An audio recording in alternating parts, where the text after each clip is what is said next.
अस्सलाम वालेकुम dear student, आउं सईद शेर अली शाह। मैथमेटिक्स में असांजो 18th लेक्चर है, जंहिंमें असीं स्क्वायर एंड स्क्वायर रूट के पढ़ंदासीं, कॉन्सेप्ट क्लियर करने की कोशिश कंदासीं। इन जे अंदरि जेके बि असां वटि कंपोनेंट्स आहिनि वन बाय वन उन्हनि खे बि पढ़ंदासीं। लाइक स्क्वायर छा खे चइबो आहे, परफेक्ट स्क्वायर छा खे चइबो आहे, स्क्वायर रूट छा खे चइबो आहे, ऑपरेशन ऑन स्क्वायर्स, स्क्वायर जूं वैल्यूज़ हुजनि उन जे विच में कहिड़ो कहिड़ो ऑपरेशन परफॉर्म थी सघे थो उनखे असां सिखंदासीं।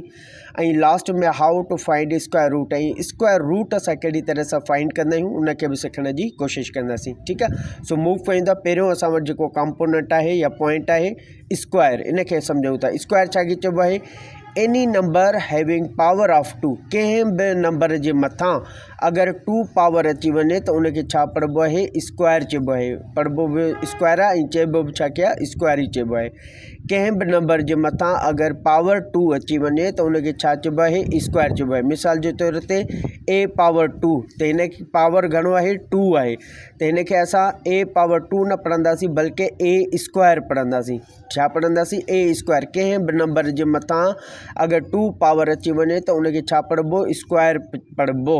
आई ॻाल्हि सम्झ में? जीअं 5 पावर 2 आहे त हिनखे पावर खे असां छा पढ़ंदासीं, 2 खे स्क्वायर पढ़ंदासीं, 5 स्क्वायर। अहिड़ी तरह सां 8 स्क्वायर, हिनखे छा पढ़ंदासीं, 8 स्क्वायर। स्क्वायर छो था चऊं, छो जो हिन जे मथां पावर घणो आहे, 2 आहे। क्लियर थी ॻाल्हि? हाणे हिते ॿी ॻाल्हि सम्झी छॾियो त हीउ जेको हिनखे त असां नालो चवंदा आहियूं, छा चइबो आहे, पावर। हिनखे छा चइबो आहे, पावर बि चइबो आहे, एक्सपोनेंट भी चइबो आहे, इंडेक्स भी चइबो आहे। छा चइबो आहे, इंडेक्स। टई हिक ई शइ जा नाला आहिनि। ठीकु आहे, 2 खे असां पावर भी चवंदा आहियूं, एक्सपोनेंट भी चवंदा आहियूं, इंडेक्स भी चवंदा आहियूं। इहो नेक्स्ट असांजो टॉपिक आहे एक्सपोनेंट वारो, उन में डिटेल्स आहे, हिनखे पढ़ंदासीं, सम्झण जी कोशिशि कंदासीं। लेकिन हिते ॻाल्हि आई आहे साम्हूं त हिनखे सम्झण जी कोशिशि कयूं था। ठीकु आहे, सो हीउ जेको 5 आहे इनखे असां छा चवंदासीं, बेस चवंदासीं। ऐं 5 जे मथां जेको हीउ 2 आहे इनखे छा चइबो, पावर बि चई सघो था, एक्सपोनेंट भी, इंडेक्स भी चई सघो था। साॻी तरह सां 8 स्क्वायर आहे त हीउ त असांजो छा थियो, पावर, एक्सपोनेंट या इंडेक्स चई सघो था। लेकिन हीउ 8 असांजो छा आहे, इहो असांजो छा थी वेंदो, बेस थी वेंदो।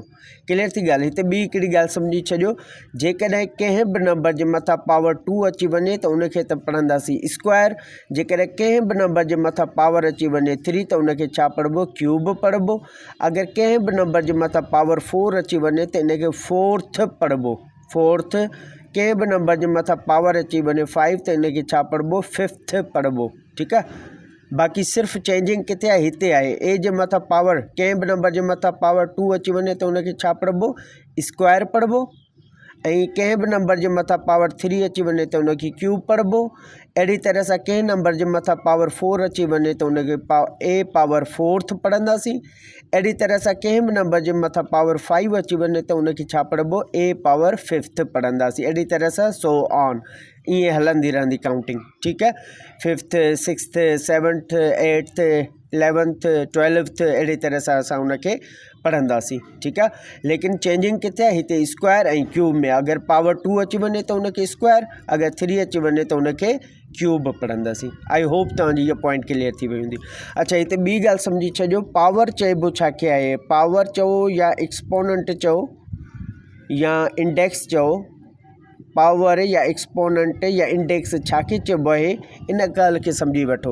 क्लियर? हीअ पॉइंट त क्लियर थी वई न। स्क्वायर छा खे चइबो आहे, any number having power of 2, कंहिं बि नंबर जे मथां अगरि पावर 2 अची वञे त उनखे स्क्वायर पढ़िबो। ठीकु आहे, स्क्वायर चइबो आहे। क्लियर थी ॻाल्हि? हाणे अचो था त एक्सपोनेंट या पावर या इंडेक्स छा खे चइबो आहे, इनखे थोरो सम्झी वठो। पावर या इंडेक्स असां उनखे चवंदा आहियूं जेको असांखे ॿुधाए त बेस खे केतिरा मरतबा मल्टीप्लाई करिणो आहे। डेफिनेशन लिखां थो, it tells us how many times base will be multiplied by itself। ठीक है, itself। पावर छा खे चइबो आहे या एक्सपोनेंट छा खे चइबो आहे या इंडेक्स छा खे चइबो आहे, उनखे सम्झो। इट टेल्स अस, उहो असांखे ॿुधाईंदो आहे। छा ॿुधाईंदो आहे, हाउ मेनी टाइम्स केतरा मरतबा base will be multiplied, base के मल्टीप्लाई कबो बाय इट सेल्फ पंहिंजो पाण सां। पावर जो कमु कहिड़ो हूंदो आहे उहो असांखे ॿुधाईंदो आहे त बेस खे केतिरा मरतबा मल्टीप्लाई करिणो आहे पंहिंजो पाण सां। मिसाल जे तौर ते अगरि ए जे मथां पावर 2 आहे त इन जो मतिलबु छा थींदो, हिन बेस खे घणा दफ़ा मल्टीप्लाई कयो, 2 चकर ए मल्टीप्लाई ए, पंहिंजो पाण सां मल्टीप्लाई करिणो आहे त 2 चकर मल्टीप्लाई कंदासीं। ठीकु आहे। सपोज़ कयूं था कंहिं बि नंबर जे मथां पावर 3 अची वञे या ए क्यूब पढ़ी सघो था। ए क्यूब या ए पावर 3 जो मतिलबु छा आहे, हिन बेस खे घणा दफ़ा मल्टीप्लाई कंदासीं, 3 times A multiply A multiply ए। ठीकु आहे। अहिड़ी तरह सां अगरि कंहिं बि नंबर जे मथां अगरि पावर अची वञे 4 त इन जो मतिलबु छा थींदो, हिन बेस खे घणा दफ़ा मल्टीप्लाई कयो, 4 मरतबा A multiply A multiply A multiply ए। त इन जो मतिलबु छा थियो, पावर या एक्सपोनेंट या इंडेक्स छा खे चवंदा आहियूं, इहो पावर एक्सपोनेंट असांखे ॿुधाईंदो आहे त बेस खे केतिरा मरतबा मल्टीप्लाई करिणो आहे पंहिंजो पाण सां, पंहिंजो पाण सां मल्टीप्लाई करिणो आहे। समटाइम्स स्टूडेंट हिते ग़लती कंदा आहिनि। सपोज़ कंदा 2 पावर 4 आहे त उनखे 2 मल्टीप्लाई 4 लिखी छॾींदा आहिनि, जॾहिं त इहो ग़लति आहे। हिते हिन बेस आहे, ही 2 असांजो छा आहे बेस आहे, जॾहिं त 4 असांजो छा आहे पावर आहे, एक्सपोनेंट आहे। हाणे हिन पावर जो मतिलबु आहे त हिन बेस खे घणा दफ़ा मल्टीप्लाई कयो, 4 मरतबा, 2 मल्टीप्लाई 2 मल्टीप्लाई 2 मल्टीप्लाई 2, हिन तरह सां उनखे मल्टीप्लाई कंदासीं। आई होप तव्हांखे इहा पॉइंट बि क्लियर थी हूंदी। स्क्वायर छा खे चइबो आहे, कंहिं बि नंबर जे मथां पावर 2 हूंदो त उहो असांजो स्क्वायर हूंदो। पावर छा खे चइबो आहे, पावर असांखे ॿुधाईंदो आहे त केतिरा मरतबा बेस खे पंहिंजो पाण सां मल्टीप्लाई करिणो आहे। क्लियर थी ॻाल्हि। आई होप तव्हांखे इहा पॉइंट क्लियर थी हूंदी। मूव कयूं था सेकेंड पॉइंट जे तरफ़, जेको आहे परफेक्ट स्क्वायर। सेकेंड पॉइंट असां वटि कहिड़ी आहे, परफेक्ट स्क्वायर। हाणे परफेक्ट स्क्वायर छा खे चइबो आहे उनखे सम्झण जी कोशिशि कयूं था। परफेक्ट स्क्वायर छा खे चइबो आहे, ॻाल्हि खे सम्झिजो। हिते एग्ज़ाम्पल ॾियां थो, पोइ इन जी नंढी डेफिनेशन लिखूं था। कुझु असां वटि नंबर हूंदा आहिनि जिन खे असां 2 जे फॉर्म में लिखी सघूं था, 2 जे पावर में लिखी सघूं था, कुझु खे असां 2 जे पावर में नथा लिखी सघूं। क्लियर थी ॻाल्हि। 2 तरह जा नंबर हूंदा आहिनि। कुझु खे असां 2 जे पावर में लिखी सघंदा आहियूं, कुझु खे असां 2 जे पावर में नयूं लिखी सघंदा। अचो थोरो एग्ज़ाम्पल सम्झूं था। सपोज़ कयूं था हिते असां वटि 16 आहे, हीउ पहिरियों नंबर आहे असांजो। ठीकु आहे। एग्ज़ाम्पल ॾियूं था। हाणे हीउ 16 आहे, छा इन खे 2 जे पावर में लिखी सघां थो? अगरि लिखी सघां थो त उहो असांजो परफेक्ट स्क्वायर चइबो। अगरि नथो लिखी सघां त उहो असांजो परफेक्ट स्क्वायर न हूंदो। कीअं?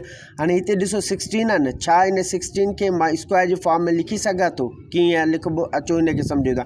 हाणे ॾिसूं था, चेक था कयूं त छा हीउ 16 परफेक्ट स्क्वायर आहे या न आहे। परफेक्ट स्क्वायर जो मतिलबु छा हूंदो आहे, को बि नंबर जंहिंखे असां स्क्वायर जे फॉर्म में लिखी सघूं, को बि नंबर जंहिंखे असां स्क्वायर जे फॉर्म में लिखी सघूं उनखे छा चइबो आहे, परफेक्ट स्क्वायर चइबो आहे। कीअं? हाणे हिते 16 आहे न, अचो हिन जा 16 जा फैक्टर फाइंड कयूं। 2 8 जा 16, 2 4 जा 8, 2 2 जा 4, 2 1 जा 2। हाणे हिते असांजा फैक्टर घणा मिलिया आहिनि, 4 फैक्टर मिलिया आहिनि। इनखे मल्टीप्लाई जे फॉर्म में लिखो, 2 मल्टीप्लाई 2 मल्टीप्लाई 2 मल्टीप्लाई 2। ठीकु आहे। हाणे एक्सपोनेंट जा लॉज ऑफ एक्सपोनेंट नाहे पढ़ियो, लेकिन तव्हांखे हिते मां थोरो हिंट ॾेई थो छॾियां। एक्सपोनेंट वारी चैप्टर में असां हुनखे ब्रीफली एक्सप्लेन कंदासीं, हर पॉइंट खे क्लियर करण जी कोशिशि कंदासीं। ठीकु आहे। हाणे ॾिसो असांखे 16 खे छा में लिखिणो आहे, 2 जे फॉर्म में लिखिणो आहे न। हाणे 2 जे फॉर्म में कीअं लिखंदासीं, हिते ॾिसो असां वटि 2 जो पेयर ठहे थो, हिते 2 जो पेयर ठहे थो, यस 2 जो पेयर ठहे थो। हिन 2 जे पेयर मां 2 असांजो ॿाहिरि कढी छॾियो, ॿाहिरि अची वियो। हाणे हिन 2 जे मथां 1 मौजूदु आहे, हिन जे 1 मथां मौजूदु आहे। जॾहिं के बि 2 नंबर साॻिए क़िस्म जा नंबर उन जे विच में मल्टीप्लाई हुजे त पावर छा थी वेंदा आहिनि, एड। त हिकु हिकु घणो थी वेंदो, 2। त हिन जे मथां असां स्क्वायर ॾेई छॾियूं, यस स्क्वायर ॾेई छॾियूं था। ज़रब जी निशानी पंहिंजी जॻह ते। हिते ॾिसो पेयर आहे, हा पेयर आहे, त हिन पेयर मां 2 असांजो ॿाहिरि अची वियो। जॾहिं के बि साॻिया बेस, के बि साॻिया बेसिस मल्टीप्लाई जे फॉर्म में अची वञनि त उन जा पावर छा थी वेंदा, एड थी वेंदा।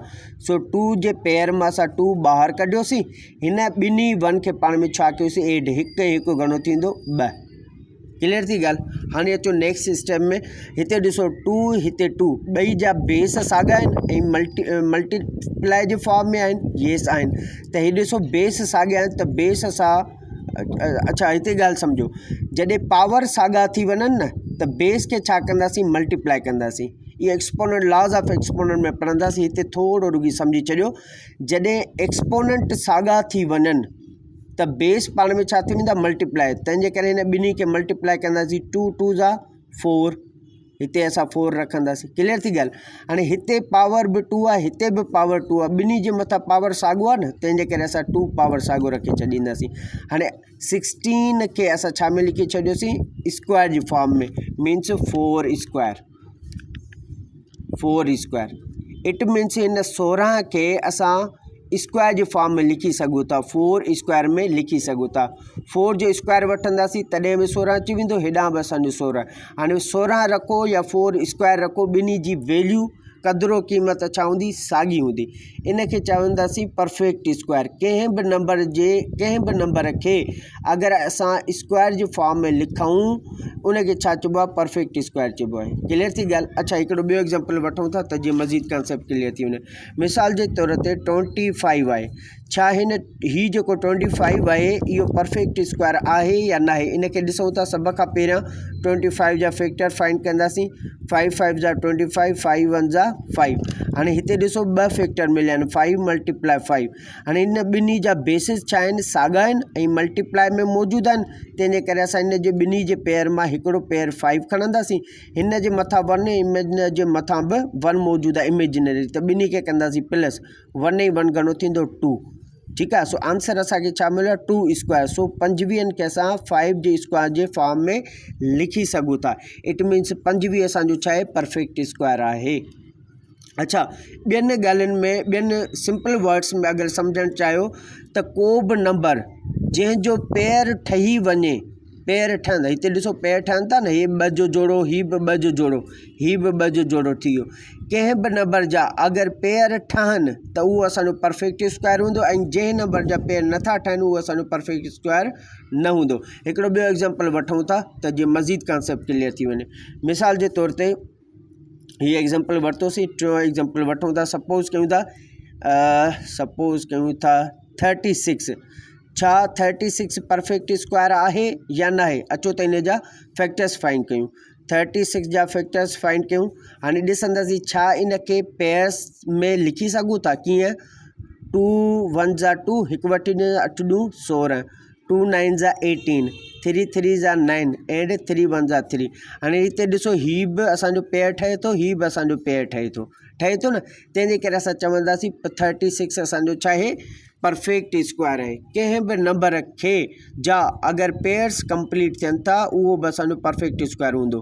ठीकु आहे। हाणे अचो त इनखे मज़ीद सिंप्लीफाई कयूं। छा 36 खे कहिड़े स्क्वायर जे फॉर्म में लिखी सघूं था, उनखे ॾिसी वठूं। त हाणे 2 मल्टीप्लाई 2 मल्टीप्लाई 3 मल्टीप्लाई 3। हाणे हिते ॾिसो 2 जो पेयर, हिते 3 जो पेयर, हिन 2 जे पेयर मां 2 ॿाहिरि अची वियो, ज़रब 3 जे पेयर मां 3 ॿाहिरि अची वियो। क्लियर थी ॻाल्हि। हाणे जीअं मां तव्हांखे सम्झायो त जॾहिं बेसिस साॻा हुजनि ऐं उहे मल्टीप्लाई जे फॉर्म में हुजनि त उन जा ॿिन्ही जा जेके नंबर्स हूंदा, इमेजिनरी नंबर, हिते बि 1 मौजूदु आहे, हिते बि 1, त उहे पाण में छा थींदा, प्लस। 1 1 घणो थींदो, 2। ऐं हिन 3 ऐं 3 जे पेयर मां 3 त ॿाहिरि कढियोसीं, लेकिन हिन 3 जे मथां इमेजिनरी 1 मौजूदु आहे, हिन 3 जे मथां इमेजिनरी नंबर मौजूदु आहे। ॿिन्ही खे छा कंदासीं, प्लस। 1 1 घणो थींदो, 2। क्लियर थी ॻाल्हि। हाणे अचो हिते ॾिसो, हिते असां वटि पावर साॻियो आहे, हिते बि 2 आहे, हिते बि 2 आहे। जॾहिं पावर साॻा थी वञनि ऐं विच में मल्टीप्लाई हुजे त हेठियां जेके बेसिस आहिनि न उहे पाण में छा थी वेंदा, ज़रब। 2 टिका 6, हिते 6 अची विया। ओके, पावर ॿिन्ही जो साॻियो आहे, तंहिंजे करे असां हिते ॿिन्ही जे मथां पावर साॻियो रखे छॾींदासीं। 2 टिका 6 साॻा, पावर साॻियो आहे ॿिन्ही जे मथां, तंहिंजे करे पावर असां साॻियो ॾेई छॾियोसीं। सो 36 खे असां 6 जो स्क्वायर लिखी सघूं था, 6 जे स्क्वायर जे फॉर्म में लिखी सघूं था। तंहिंजे करे असां चई सघूं था हीअ असांजो छा आहे, 36 परफेक्ट स्क्वायर। क्लियर थी ॻाल्हि। अहिड़ी तरह सां 81 परफेक्ट स्क्वायर आहे, 9 9 जा 81। ठीकु आहे। 64 असांजो परफेक्ट स्क्वायर आहे, 16 असांजो परफेक्ट स्क्वायर आहे। है न। ये सब असांजा आहिनि परफेक्ट स्क्वायर्स आहिनि। छो जो उन्हनि जा पेयर्स कंप्लीट थी सघनि था ऐं असां उन्हनि खे स्क्वायर जी फॉर्म में बि लिखी सघूं था। क्लियर थी ॻाल्हि। इन खे चइबो आहे perfect square. Non perfect square कहिड़ा हूंदा आहिनि? सपोज़ कयूं था हाणे 10 आहे, ठीकु आहे। छा ही 10 परफेक्ट स्क्वायर आहे या न आहे? अचो त इन खे ॾिसूं, चेक कंदासीं परफेक्ट स्क्वायर आहे या न आहे। 2 5 जा 10, 5 1 जा 5। हाणे इते ई ॾिसो हिन ॿिन्ही जा पेयर्स ठहनि था? न, 2 अलॻि आहे, 5 अलॻि आहे। तंहिंजे करे असां हिन जो पेयर नथा ठाहे सघूं। तंहिंजे करे असां चवंदासीं ही नॉन परफेक्ट स्क्वायर आहे। छा आहे? Non perfect square. क्लियर थी ॻाल्हि। अहिड़ी तरह सां अगरि मां 12 नंबर खणा, छा ही 12 परफेक्ट स्क्वायर आहे? चेक कयूं, 12 जा फैक्टर्स कढूं। 2 6 जा 12, 2 3 जा 6, 3 1 जा 3। हाणे हिते ॾिसो पेयर ठहे थो, हिकिड़ो ही बची थो पए, इन जो पेयर नथो ठहे। ठीकु आहे, 3 ॿियो आहे असां वटि न, तंहिंजे करे हिकिड़ो पेयर त ठहे थो, हीउ असांजो नंबर छा थो थी वञे? बची थो पए। तंहिंजे करे असां चवंदासीं 12 असांजो परफेक्ट स्क्वायर न आहे। क्लियर थी ॻाल्हि। ओके, नेक्स्ट सिस्टम में हिकिड़ो ॿियो एग्जाम्पल ॾियूं था। मिसाल जे तौर ते नंबर वरितो था 30। छा ही 30 परफेक्ट स्क्वायर आहे? चेक कयूं, इन जे एल्स फैक्टर्स फाइंड कंदासीं। 2 1 जा 2, 2 5 जा 10, 3 5 जा 15, 5 1 जा 3 5 जा 15, 5 1 जा 5। हाणे हिते ॾिसो को बि पेयर असांजो नथो ठहे, सभु छा आहिनि? डिफरेंट असांजा फैक्टर्स निकिता आहिनि। सो इन खे छा चवंदासीं? इहो असांजो 30 बि परफेक्ट स्क्वायर न आहे। क्लियर थी ॻाल्हि। परफेक्ट स्क्वायर छा खे चइबो आहे? कंहिं बि नंबर खे अगरि असां स्क्वायर जे फॉर्म में लिखी सघूं, उहो असांजो छा हूंदो आहे? परफेक्ट स्क्वायर हूंदो आहे। या वरी ॿियनि लफ़्ज़नि में कंहिं बि नंबर जा अगरि पेयर्स निकिरनि था, पेयर्स कंप्लीट थियनि था, तॾहिं बि असां उनखे छा चवंदासीं? उहो असांजो परफेक्ट स्क्वायर आहे। क्लियर थी ॻाल्हि। आई होप तव्हांजी हीअ ॿी पॉइंट बि क्लियर थी वई हूंदी। ठीकु आहे, मूव कयूं था। थर्ड पॉइंट असां वटि मौजूदु आहे स्क्वायर रूट। स्क्वायर रूट छा खे चइबो आहे? सम्झी छॾियो। स्क्वायर छा खे चइबो आहे? इहो त असां पढ़ी चुका आहियूं न। कंहिं बि नंबर जे मथां अगरि पावर 2 हूंदो त उहो छा हूंदो? स्क्वायर हूंदो। रूट छा खे चइबो आहे? सिंधी में हिन खे जड़ सम्झो। वण जी जीअं अगरि पाड़ या जड़ कमज़ोर हूंदी त वण या त किरी पवंदो या सुकी वेंदो, है न। सो चए थो जेको स्क्वायर रूट हूंदो आहे, इहो स्क्वायर रूट छा हूंदो आहे? सम्झी छॾियो। सपोज़ कयूं था, हिकिड़ी ॻाल्हि सम्झी छॾियो, हिते असां नंबर वरितोसीं 16। ठीकु आहे। हाणे 16, हीउ जेको 16 नंबर आहे न, इहो नंबर किथां आयो? कहिड़े नंबर खे असां स्क्वायर कयोसीं जो आंसर छा आयो? 16 आयो, या प्रोडक्ट असांजी घणी आई? 16 आई। हाणे असांखे उहो जेको नंबर आहे न, नंबर जंहिं नंबर खे स्क्वायर करण सां 16 मिले थो, उहो नंबर असांजो छा हूंदो आहे? रूट हूंदो आहे। क्लियर थी ॻाल्हि। हाणे 16 जो रूट छा थींदो? 4 थींदो। 4 जो स्क्वायर वठंदासीं तॾहिं त 16 मिलंदो न। अहिड़ी तरह सां थोरो सम्झो 25। हाणे हीउ 25 आहे न, हीउ जेको 25 आहे, इहो त असांजी छा आहे? प्रोडक्ट आहे। ॻाल्हि खे सम्झिजो, हीअ असांजी छा आहे? प्रोडक्ट आहे। लेकिन हीअ 25 कहिड़े नंबर खे असां स्क्वायर कंदासीं त हीउ 25 ईंदो? उहो नंबर कहिड़ो आहे? कहिड़े नंबर खे असां स्क्वायर कयूं जो 25 अचे? 5 जो नंबर आहे उहो। 5 खे अगरि स्क्वायर कंदासीं त 25 जवाबु ईंदो, है न। इहा 25 त असांजो छा थी वियो? प्रोडक्ट थी वियो। लेकिन हिन जी रूट कहिड़ी आहे? हीअ रूट असांजी छा आहे? 5 आहे। 5 इन रूट खे स्क्वायर कंदासीं, तॾहिं त छा ईंदी? प्रोडक्ट मिलंदी न असांखे 25। आई ॻाल्हि सम्झ। स्क्वायर रूट बेसिकली छा हूंदो आहे त अगरि असां वटि को बि वैल्यू हुजे, उन जी असां जड़ मालूम कयूं त उन जड़ खे अगरि असां स्क्वायर कयूं त छा उहो नंबर मिले थो? मिसाल जे तौर ते हिकिड़ो ॿियो एग्जाम्पल वठो। ठीकु आहे, एग्जाम्पल क्लियर कयो। सपोज़ कयूं था 81 आहे। ठीकु आहे, 81 आहे। सॉल्यूशन कंदासीं। हाणे सॉल्यूशन करणो छा आहे? 81 खे करणो छा आहे? इन जो स्क्वायर रूट मालूम करिणो आहे न। त हीउ जेको 81 नंबर आहे, इहो कहिड़े नंबर खे स्क्वायर करण सां थिए थो या पैदा थिए थो या ठहे थो? कहिड़े नंबर खे स्क्वायर करण सां असांजो 81 ईंदो? अचो त इन खे हल कयूं। हाणे ॾिसो, असांखे 81 जो छा करिणो आहे? स्क्वायर रूट कढणो आहे न। तंहिंजे करे स्क्वायर रूट जी निशानी ॾींदासीं। अगरि निशानी न ॾींदासीं त असांखे कहिड़ी ख़बर पवंदी त 81 खे असांखे करिणो छा आहे? छा ॿुधाइणो आहे? परफेक्ट स्क्वायर आहे, नॉन परफेक्ट स्क्वायर आहे, हिन जा प्राइम फैक्टर्स कढणा आहिनि, या ॿियो को ऑपरेशन हिन जे मथां परफॉर्म करिणो आहे? असांखे ख़बर न पवंदी अनटिल जेसिताईं असां उनखे निशानी न ॾींदासीं। हीअ जेकी निशानी आहे, इन खे छा चइबो आहे, अंडर रूट बि चइबो आहे, स्क्वायर रूट भी चइबो आहे, ठीक है। अंडर रूट भी चइबो आहे, स्क्वायर रूट भी चइबो आहे, ॿियो रेडिकल भी चइबो आहे, रेडिकल भी चइबो आहे, ठीक है। इन निशानी जी जेकी वैल्यू हूंदी आहे 1/2 हूंदी आहे, इहे यादि करे छॾियो, ठीक है। एग्ज़ाम पॉइंट ऑफ व्यू सां इन जा वैल्यू यादि करे छॾियो। हिन अंडर रूट जी जीअं परसेंटेज जी वैल्यू पढ़ीसीं न, परसेंटेज जी वैल्यू घणी हूंदी आहे 1/100, ही असांजी छा आहे परसेंटेज जी वैल्यू आहे। साॻी तरह सां हिन अंडर रूट जी जेकी वैल्यू हूंदी आहे उहा घणी हूंदी आहे 1/2 हूंदी आहे। अच्छा, हिन निशानी खे अंडर रूट भी चइबो आहे, स्क्वायर रूट भी चइबो आहे, रेडिकल भी चइबो आहे, ठीक आहे। सो हाणे 81 जा असां छा था कढूं, रूट मालूम था कयूं, छा था मालूम कयूं, रूट जड़ था मालूम कयूं जंहिंमां इहो 81 नंबर ठहियो आहे। हाणे रूट मालूम करण जे लाइ असां उनखे सिंबल निशानी ॾींदासीं। हाणे अचो 81 जा फैक्टर्स फाइंड कयूं। 3 जी टेबल, 2 3 जा 6 ऐं 3 7 जा 21, 3 9 जा 27, 3 3 जा 9 एंड 3 1 जा 3। सो ही असांजा फैक्टर्स मिलिया आहिनि। सो फैक्टर्स खे छा कंदासीं, हिन अंडर रूट जे अंदरि रखंदासीं। हे जेके फैक्टर कढिया आहिनि 3 × 3 × 3 × 3 4। सो 81 जो छा था कयूं, रूट था मालूम कयूं, तंहिंजे करे अंडर रूट इहा साॻी हलंदी। हाणे ॾिसो, हिते हिकिड़ो पेयर, हिते ॿियो पेयर, हिन पेयर मां 2 ॿाहिरि अचियो, हिन जे मथां 1, हिन जे मथां 1, त हिन खे मथां स्क्वायर ॾेई छॾियो, ज़रब जी निशानी। हिते ॾिसो पेयर आहे, हिते पेयर आहे, 3 जे पेयर मां 3 ॿाहिरि अची वियो, हिन जे मथां 1, हिन जे मथां 1, त 1 1 घणो थींदो 2। हीअ अंडर रूट जी निशानी साॻी ॾेई छॾियो। क्लियर थी ॻाल्हि। ओके, नेक्स्ट स्टेप में 81 असांजो साॻियो, उनजो छा था कढूं, रूट था मालूम कयूं, ठीकु आहे। पोइ हिते मां सम्झायोसि त जॾहिं पावर साॻियो थी वञे त हेठियां नंबर पाण में छा थी वेंदा, मल्टीप्लाई थी वेंदा। 3 3 जा 9 अची वियो, ठीकु आहे, 9 अची वियो, लिखियासीं।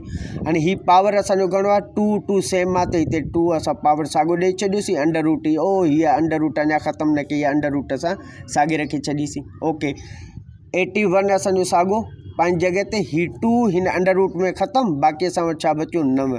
हीअ असांजो आंसर आहे। हाणे 81 असांजो छा आहे, प्रोडक्ट आहे, इहा असांजी छा आहे, प्रोडक्ट आहे। इहा प्रोडक्ट आई किथां, इन जो रूट कहिड़ो आहे, इहो 9 रूट आहे इन जो। 81 जो रूट घणो आहे, 9 आहे। हाणे 9 जो असां स्क्वायर कंदासीं न त 81 ई असांखे मिलंदो। सो हिन 9 खे चवंदासीं रूट। हाणे 9 खे अगरि असां स्क्वायर कयूं, स्क्वायर जो मतिलबु छा हूंदो आहे, हिन बेस खे 2 दफ़ा मल्टीप्लाई कयो, 9 × 9, सो 9 स्क्वायर, 9 9 जा 81, साॻियो प्रोडक्ट अची वई, येस अची वई। सो इनखे छा चइबो आहे, अंडर रूट या स्क्वायर रूट चइबो आहे, या रेडिकल बि चइबो आहे, ठीकु आहे। आई होप तव्हांखे ॻाल्हि सम्झ में अची वेंदी। हाणे हीउ थोरो मां तव्हांखे कॉन्सेप्ट क्लियर करण जे लाइ सम्झायो आहे। हिन जो ॿियो तरीक़ो बि ईअं थी सघे पियो, कीअं, 81 जो छा कढणो आहे, अंडर रूट मालूम करिणो आहे न, तंहिंजे करे अंडर रूट पंहिंजी जॻह ते। 81 जा फैक्टर घणा कढियासीं, 3 × 3 × 3 × 3, ईअं 81 पंहिंजी जॻह ते। ॾिसो, हिते हिकिड़ो पेयर, हीउ ॿियो पेयर, हिन पेयर मां 2 3 ॿाहिरि अची वियो, हिन जे पेयर मां 3 ॿाहिरि अची वियो। सो 81 असांजो साॻियो, 3 3 जा 9, ईअं बि करे सघो था, लेकिन हिते मूंखे कॉन्सेप्ट क्लियर कराइणो हुयो, इन जे करे। अच्छा, ही 2 ऐं ही 2 हिते मां डायरेक्ट हल कयो आहे, लेकिन इहो स्टेप ईअं वधी सघे पियो। अंडर रूट खे ख़तमु कंदासीं त उनजी वैल्यू घणी ईंदी, 1/2, त 9 स्क्वायर पंहिंजी जॻह ते, हिन अंडर रूट खे ख़तमु कंदासीं त 1/2 पावर में चेंज थी वेंदो, 2 2 में कैंसिल, बाक़ी अगेन असां वटि 9 बचंदो, ठीकु आहे। ॿई पैटर्न मां तव्हांखे सेखारींदुसि, सम्झाईंदुसि, लेकिन हिन वक़्तु असांजो इंट्रोडक्शन आहे, ठीकु आहे। सो इंट्रोडक्शन ते ध्यानु ॾियो, सम्झो त स्क्वायर रूट चइबो छा पियो आहे। अच्छा, हाणे अचो था ॿियो एग्ज़ाम्पल ॾियूं था। मिसाल जे तौर ते असां वटि आहे 121। हाणे हीअ असां वटि हिकिड़ी प्रोडक्ट मौजूदु आहे, हिकिड़ो नंबर मौजूदु आहे। हाणे इन जो मालूम छा करिणो आहे, रूट मालूम करिणो आहे। कीअं रूट मालूम कंदासीं, सभ खां पहिरियों अंडर रूट लॻाईंदासीं। अगरि न ॾींदासीं त कीअं ख़बर पवंदी त 121 जो करिणो छा आहे, तंहिंजे करे अंडर रूट मालूम करिणो आहे न, स्क्वायर रूट मालूम करिणो आहे न, तंहिंजे करे स्क्वायर रूट जी निशानी ॾींदासीं। वरी 121 असां उन जे अंदरि रखंदासीं। हाणे अचो त हिन जा फैक्टर, 121 जा फैक्टर कढो, 11 1 जा 11, 11 1 जा 11, 11 1 जा 11, 11 1 जा 11। सो हिन जा फैक्टर घणा निकिता, 11 × 11, ठीकु आहे। सो 121 पंहिंजी जॻह ते। अच्छा, हीअ अंडर रूट फ़िलहालु असां साॻियो था रखूं, 11 11, ॿई छा आहिनि मल्टीप्लाई जे फॉर्म में आहिनि त उन जा पावर छा थी वेंदा जोड़। सो 11 हिकिड़ो चकर लिखियोसीं, बेस साॻियो आहे त हिकिड़ो चकर उन जे पावर खे जोड़ करे छॾींदासीं त हिते 2 अची वियो।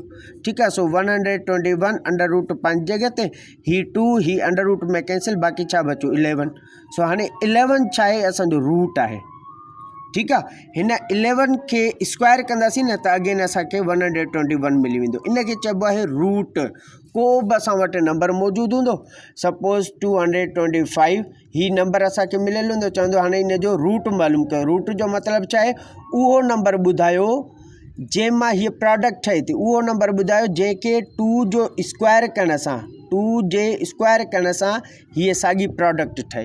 इनखे छा चइबो आहे, रूट चइबो आहे। आई ॻाल्हि सम्झ में? आई होप तव्हांजो हीअ कॉन्सेप्ट बि क्लियर थी चुको हूंदो। मूव कयूं था पंहिंजी नेक्स्ट पॉइंट जी तरफ़। फोर्थ पॉइंट असां वटि आहे ऑपरेशन ऑन स्क्वायर्स। ठीकु आहे। Operations on square root. के बि असां वटि स्क्वायर रूट जी वैल्यू हुजनि, उन्हनि जे विच में कहिड़ा कहिड़ा ऑपरेशन परफॉर्म थी सघनि था उनखे सम्झण जी कोशिशि कयूं था। सभ खां पहिरियां एडिशन जो ऑपरेशन परफॉर्म थींदो। ठीकु आहे। कुझु रूल्स आहिनि उनखे फॉलो कंदासीं। सपोज़ कयूं था 2 अंडर रूट 3 प्लस कयूं था 3 अंडर रूट 3। ठीकु आहे। अच्छा, हाणे जॾहिं एडिशन या सब्ट्रैक्शन अची वञे, ठीकु आहे, जॾहिं एडिशन या सब्ट्रैक्शन अची वञे, ॿिनि अंडर रूट जी वैल्यूज़ में जे विच में प्लस या माइनस अची वञे न त कहिड़ो रूल अप्लाई थींदो, जेसिताईं उन जा बेसिस साॻा न हूंदा तेसिताईं असां न उनखे एड करे सघंदासीं, न उनखे असां सब्ट्रैक्ट करे सघंदासीं। हाणे हिते ॾिसो अंडर रूट 3, हिते ॾिसो अंडर रूट 3, ॿिन्ही जो बेस साॻियो आहे। हा, बेस साॻियो आहे त असां ॿिन्ही खे एड करे सघूं था। हाणे हे जेके ॿाहिरि इंडेक्स में नंबर आहिनि न, इहे पाण में जोड़ थींदा। 2 × 3 घणा थींदा, 5।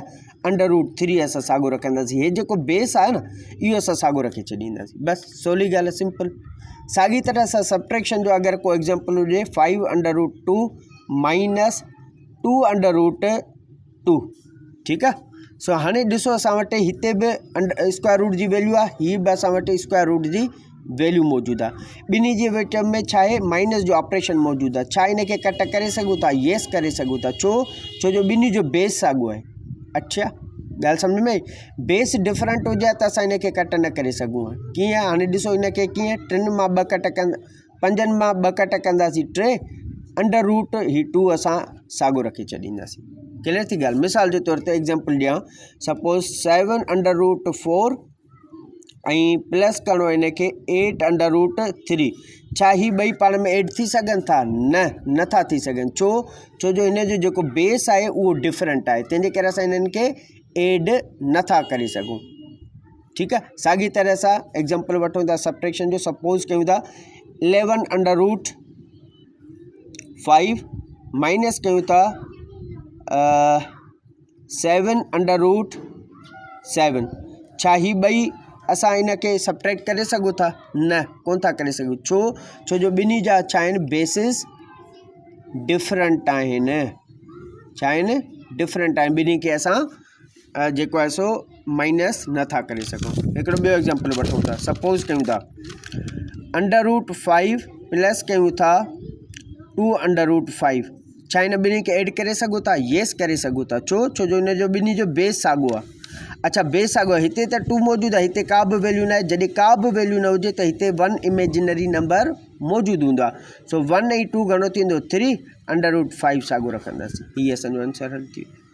ठीकु आहे। अहिड़ी तरह सां अगरि असां वटि सब्ट्रैक्शन जो प्रॉब्लम मौजूदु हुजे, लाइक 15 अंडर रूट 7 माइनस कयूं था 8 अंडर रूट 7। छा हिन ॿिन्ही खे माइनस करे सघूं था? येस करे सघूं था। छो जो ॿिन्ही जो बेस साॻियो आहे। 15 मां 8 वेंदा त बाक़ी असां वटि 7 अंडर रूट ही 7। हीअ असांजो आंसर अची वियो। क्लियर थी ॻाल्हि? ओके, नेक्स्ट सिस्टम में अचूं था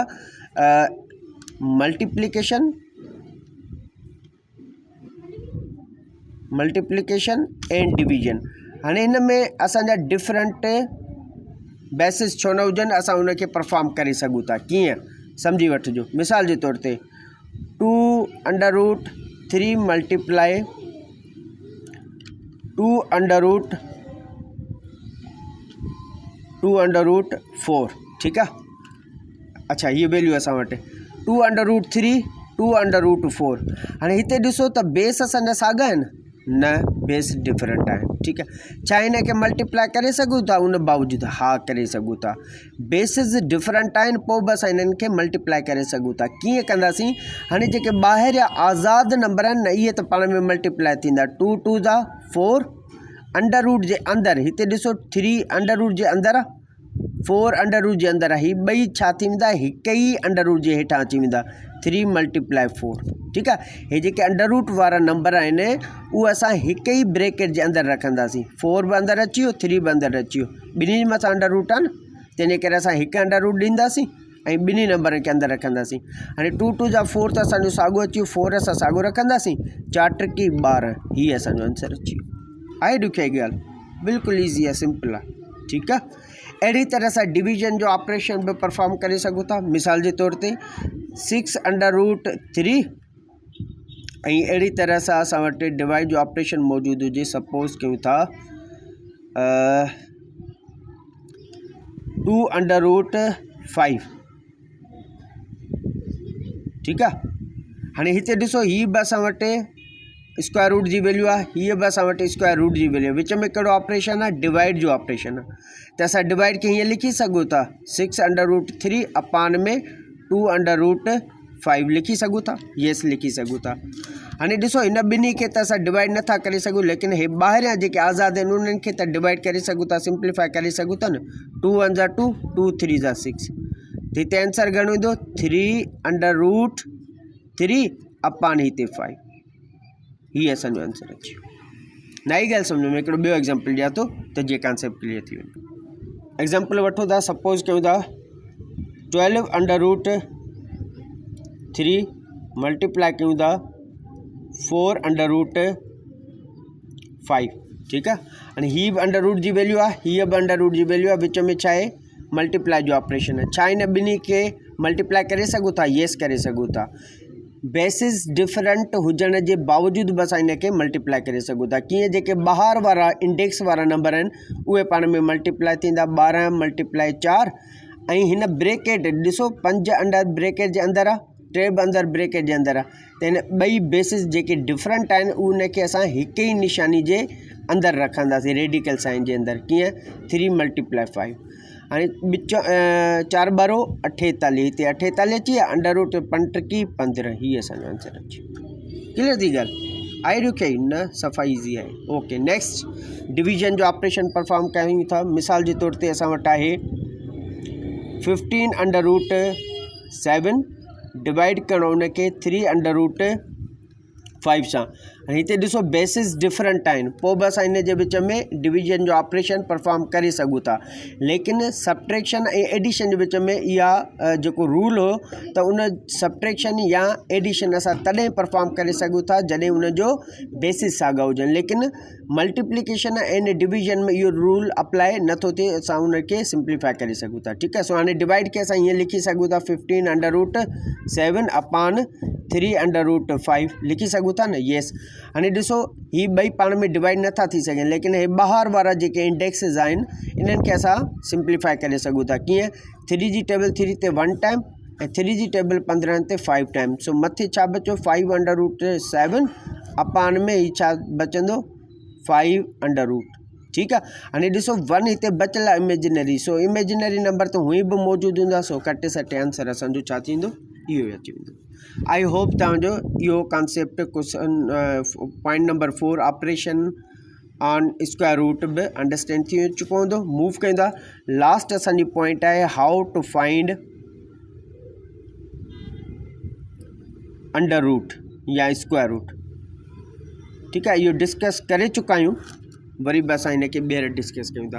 हाणे अंडर रूट मालूम करण जा 2 तरीक़ा आहिनि। घणा तरीक़ा आहिनि? 2 तरीक़ा आहिनि। हिकिड़ो आहे प्राइम फैक्टराइज़ेशन मेथड, हिकिड़ो आहे फैक्टराइज़ेशन मेथड जे थ्रू असां अंडर रूट खे मालूम कंदा आहियूं। ठीकु आहे। ऐं ॿियो जेको मेथड आहे उहो आहे डिवीजन मेथड।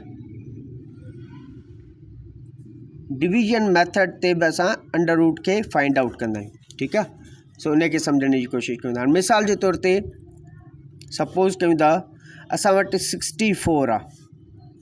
हाँ इन 64 जो छा मालूम करणो आहे असांखे अंडर रूट मालूम करणो आहे। छा मालूम करणो आहे? अंडर रूट मालूम करणो आहे। तो पहिरियों फैक्टराइजेशन मेथड ते इनके हल कयूं था, उन खां पोइ डिवीजन मेथड ते इनके हल कंदासीं त तव्हांखे हर पहलू जो कॉन्सेप्ट क्लियर हुजे। ठीक है, उन खां बाद में प्रैक्टिस तव्हां कजो।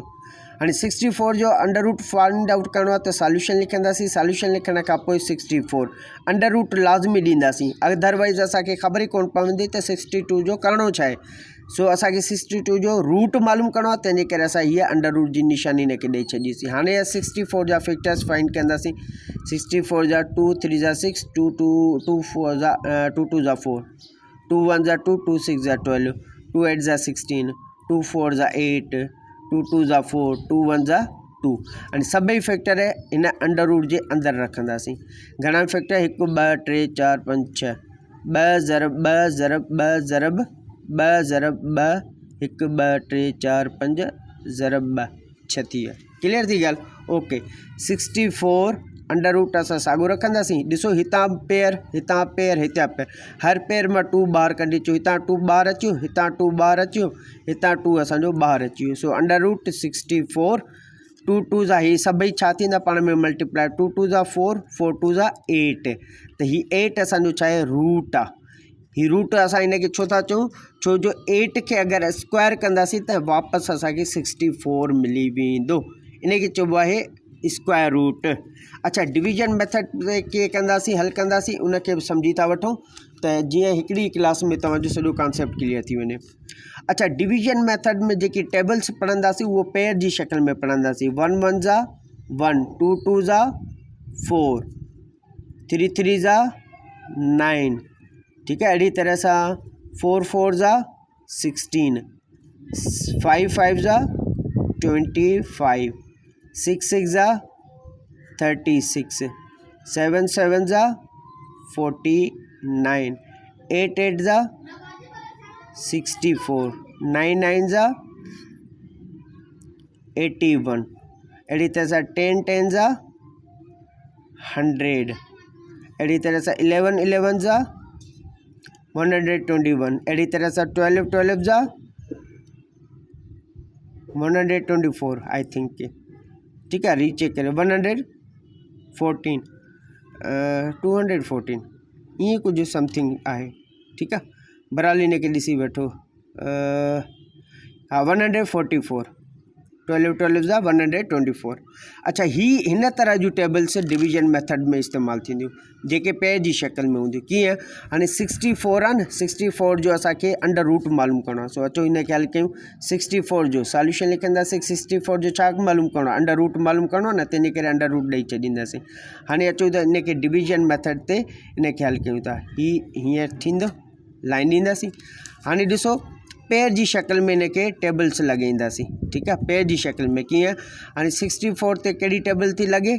ॾिसो हिते टेबल में 8 8 जा 64, त हिते कहिड़ी टेबल था लॻायूं? 8 जी, त हिते 8 रखंदासीं, हिते पेयर रखंदासीं 8 8 जा। हे पाण में प्लस भी थींदा माइनस भी थींदा। 8 8 जा 64, 8 8 घणा थींदा? 16। 64 मां 64 माइनस कट कंदासीं 0, आंसर असांखे छा मिलियो आहे? 8 मिलियो आहे। ठीक है, 8 8 पाण में छा थींदा? 16 थींदा। नई ॻाल्हि सम्झ में अगेन मां सम्झाइण जी कोशिशि कयां थो। हिनखे चइबो आहे डिवीजन मेथड, हिनखे चइबो आहे असांजो फैक्टराइजेशन मेथड। अच्छा, मोस्टली मां छा कंदो आहियां, जॾहिं मुंहिंजी कॾहिं का टेस्ट हूंदी आहे जिते मैथ्स जो या स्क्वायर रूट अंडर रूट जो जेकॾहिं को सवाल अची वियो आहे त मां उन प्रिफर कंदो आहियां डिवीजन मेथड के हल कंदो आहियां। छो जो हिन में असांजो टाइम घटि थो लॻे। हिते फैक्टर्स कढूं ऐं गिल कयूं वेठा, उन खां बहितर आहे त मां डिवीजन मेथड जो जेको आहे सो पैटर्न फॉलो कंदो आहियां। सो तव्हांखे बि मां हिन जे लाइ प्रिफर कंदुसि त तव्हां डिवीजन मेथड ते ग्रिप कयो ऐं उन सां अंडर रूट मालूम करण जी कोशिशि कयो, तव्हांजो टाइम बची वेंदो। ठीकु आहे, सो मूव कयूं था नेक्स्ट। असां वटि जेको सुवालु आहे एग्ज़ाम्पल, उनखे बि हल करण जी कोशिशि कयूं था त जीअं मज़ीद असांजो कॉन्सेप्ट क्लियर थी वञे। सपोज़ कयूं था असां वटि 144 आहे। हाणे हीअ असां वटि हिकिड़ो नंबर आहे, इन जो असांखे छा मालूम करणो आहे? रूट मालूम करणो आहे। कीअं मालूम कंदासीं? सॉल्यूशन जी निशानी। सॉल्यूशन लिखण खां पोइ छा कंदासीं, इन जा फैक्टर्स अंडर रूट ॾेई इन वैल्यू खे लिखंदासीं 144 लिखियोसीं। क्लियर थी ॻाल्हि। ओके, हाणे अचूं था इन जा फैक्टर्स फाइंड कंदो। 144 7 × 14 ॿ ॿ का 4 3 × 6 6 × 12 1 × 8 × 16 9 × 8 3 × 9 1 × 3 ऐं जेके फैक्टर मिलिया आहिनि उहे अंडर रूट जे अंदरि रखंदासीं। ठीकु आहे। 2 ज़रब 2 ज़रब 2 ज़रब 2 ज़रब 3 ज़रब 3। ठीकु आहे। सो 144 असां साॻियो रखंदासीं अंडर रूट। हिते ॾिसो हिकिड़ो पेयर, ॿियो पेयर, टियों पेयर, हर पेयर मां 2 ॿार कढी अचो। हिते 2 जे पेयर में 2 ॿार अची वियो, ज़रब 2 जे पेयर में 2 ॿार अची वियो, हिते 3 जे पेयर में 3 ॿार अची वियो। ठीकु आहे। सो नेक्स्ट सिस्टम में अंडर रूट 144 साॻियो रखंदासीं। हाणे हिन सभिनी खे कंदासीं मल्टीप्लाई 2 ॿ का 4 3 4 12। त हीअ असांजो छा मिलियो, रूट मिलियो। हीअ असांजो छा आहे, रूट। 144 इहो जेको नंबर आहे किथां कीअं ठहियो, कहिड़े नंबर खे स्क्वायर करण सां 144 ईंदो, उहो नंबर कहिड़ो हूंदो, 12 हूंदो। 12 खे स्क्वायर कंदासीं त असां वटि 144 मिली वेंदो। क्लियर थी ॻाल्हि। हाणे अचो था इनखे डिवीजन मेथड ते हल कयूं। कीअं कंदासीं, ॾिसो 144 इनखे छा करिणो आहे, रूट मालूम करिणो आहे, त इनखे अंडर रूट 144 लिखंदासीं। अचो त इनखे हल कयूं। हाणे 144 हिन साॼे तरफ़ पेर ठाहींदासीं, हीअ अकेलो बचे थो वीचारो, त इनखे केप पाराए छॾींदासीं। हाणे हीअं इनखे बॉक्स ठाहींदासीं अंडर रूट। हाणे 1 ते छाजी टेबल लॻंदी, 1 जी टेबल, त पेयर में लॻाईंदासीं। 1 असांजो साॻियो। ठीकु आहे। हाणे हिन 1 खे पेयर रखियोसीं। हाणे इनखे मल्टीप्लाई बि करिणो आहे, प्लस बि करिणो आहे। कीअं, 1 1 जा 1, हिते ॾींदासीं माइनस। हाणे वरी 1 ऐं 1 खे प्लस बि करिणो आहे। 1 1 जा 1 ऐं 1 घणो थींदो, 2। क्लियर थी वियो। हिक मां हिकु वियो त 0 लिखण जी ज़रूरत न आहे। पेयर 44 असांजो हेठि अची वियो। अच्छा, हाणे ॿुधो, ॾिसो हिक हिक खे जोड़ कयोसीं त जवाबु 2 अची वियो। हाणे हिते कहिड़ी टेबल लॻायूं, त हिते ॾिसो 4 आहे, त पोइ त मां टेबल तव्हांखे लिखाई, त हिन 44 ते कहिड़ी टेबल लॻंदी, 2 जी टेबल। कीअं, अचो हिते पेयर खणो। ठीकु आहे। हिते प्लस बि कंदासीं, माइनस 2 2 जा 4 2 2 जा 4, हिते माइनस जी निशानी। 44 मां 44 वेंदा त 0, हिनखे कंदासीं हाणे प्लस। 2 ऐं 2 घणा थींदा, 4, 2 असांजा साॻिया। आंसर घणो अची वियो, 12। त हीअ असांजो आंसर 12 अची वियो। क्लियर थी ॻाल्हि। आई होप तव्हांजो हीउ कॉन्सेप्ट बि क्लियर थी वेंदो। कोशिशि कयो डिवीजन मेथड ते ग्रिप कयो। मज़ीद मां कुझु सुवाल मां हल करण जे लाइ तव्हांखे मोकिलियां थो, उनखे हल कयो। ऐं मां बि तव्हांखे कुझु जेके जिथे बि मिसकॉन्सेप्शन आहे त उहो बि मां तव्हांखे हल करण जी कोशिशि कयां थो। ठीकु आहे। सो हिन वक़्तु मूंखे इजाज़त ॾींदा। अल्लाह हाफ़िज़।